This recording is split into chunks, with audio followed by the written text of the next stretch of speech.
Suscríbete a mi canal de YouTube y activa las notificaciones para no perderte ninguno de los videos. Y si te gustan, dale like y compártelos.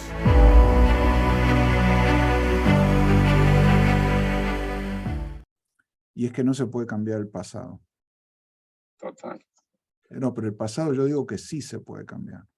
Yo pienso... De hecho, hay un día en el calendario judío que es el día más sagrado del año, que es un día donde se cambia el pasado. Wow, eso sí no... ¿Cómo se cambia el pasado? ¿Qué tal, eh? Se llama el Día del Perdón, Yom Kippur. Y es el día más sagrado del año. Es un día de ayuno. Y se dice que en ese día Dios reescribe su libro de juicios. Hay 10 días entre, este es el día número 10 del año nuevo, después del año no judío, y esos 10 días entre el año nuevo, Rosh Hashanah, y este día, Yom Kippur, se llaman los días terribles, Yamim Noraim, porque son los 10 días en los que Dios decide todo para el año que viene. Esa es la leyenda, ¿no? la tradición más mítica, que dice Dios decide quién vive y quién no va a vivir, y quién le va a ir bien y quién le va a ir mal, bla, bla, bla. Todo basado como en su juicio acerca de tu comportamiento. Pero en esos 10 días tienes la oportunidad de cambiar el pasado. ¿Cómo? Pidiendo perdón y perdonando. Por eso se llama el Día del Perdón. Ahora, hay algo, obviamente no es cierto que puedas cambiar el pasado. Lo que hiciste ya está, lo que pasó no se puede cambiar. Pero lo que puedes cambiar es la manera en que tú llevas el pasado en tu memoria hacia el futuro. Ok, eso sí, me parece estupendo eso. O sea, imagínate, a ver, te voy a mostrar qué fácil se puede hacer. Una historia que contó, la leí, me emocionó, de un libro de Stephen Covey. Escribió un libro muy famoso, se llama Los 7 hábitos de la gente altamente efectiva.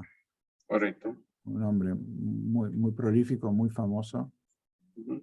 Y bueno, y Stephen Covey cuenta la historia que estaba en Nueva York y se tomó un subterráneo, y en el subterráneo estaba medio vacío, era un domingo me parece, pero había 2 niños con con un hombre que parecía el padre, pero los niños estaban totalmente desbocados, saltaban, gritaban, estaban portando pésimo. Y Covey estaba sentado, él es mormón, además muy disciplinado, es un hombre, un hombre muy, como, mucho de su trabajo estaba acerca de la conciencia, la disciplina, el cuidado por los demás. Entonces, estaba enojadísimo, porque digo, este hombre no puede controlar a sus hijos y que tendría que llamarles la atención y no sé qué, y tenía así, volando la cabeza de juicios negativos. Y bueno, llegan a una estación y este hombre se está bajando, está parado ahí con los 2 niños que se va a bajar, y lo mira así con cara como perdón, ¿no? Y le dice, discúlpelos, es que venimos del hospital donde acaba de morir su madre. Y se bajaron, y Covey se quedó ahí, le cambió la vida. Le cambió la vida.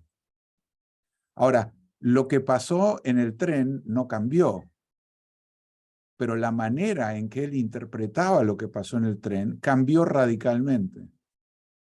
A eso me refiero, por eso provocativamente digo, sí se puede cambiar el pasado. No, el pasado no se puede cambiar, pero sí puedes cambiar la manera en que tú llevas el pasado hacia el futuro, en tu memoria, con tu interpretación. ¿Estás de acuerdo? De acuerdo. Y De lo acuerdo. que tiene que cambiar para desactivar esa voz en el largo plazo es el día del perdón. Porque el que no se ha perdonado eres tú, no es esa voz. Puedes entender que lo que pasó fue lo mejor que pudiste hacer en ese momento y perdonarte por haber cometido el error que crees que cometiste. Porque hasta que tú no te perdonas, esa voz no te va a perdonar. Eso es lo que te está diciendo esa voz, que tú aún no te perdonaste. No le eches la culpa a esa voz. Y perdón no quiere decir no reconocer que cometiste un error. Perdón quiere decir que estás en paz, que pasó y lo aceptas. Esa es la filosofía estoica de aceptación. Ni siquiera decir que estuvo bien, o que fue lo mejor para tu vida. No, no fue, fue lo que fue. Pero ya pasó, no lo puedo cambiar. Ya es hora de aceptarlo y perdonarte. Fue lo que pudiste hacer en ese momento. Y porque te pasó eso, ahora lo ves y no lo vas a volver a hacer. O vas a ser más cuidadoso, o vas a tener más visión, o no, no sé, tal vez tengas que aprender otra cosa. Pero creer que tú tienes que acarrear el peso de la culpa por el resto de tu vida, eso no, eso sí lo puedes cambiar.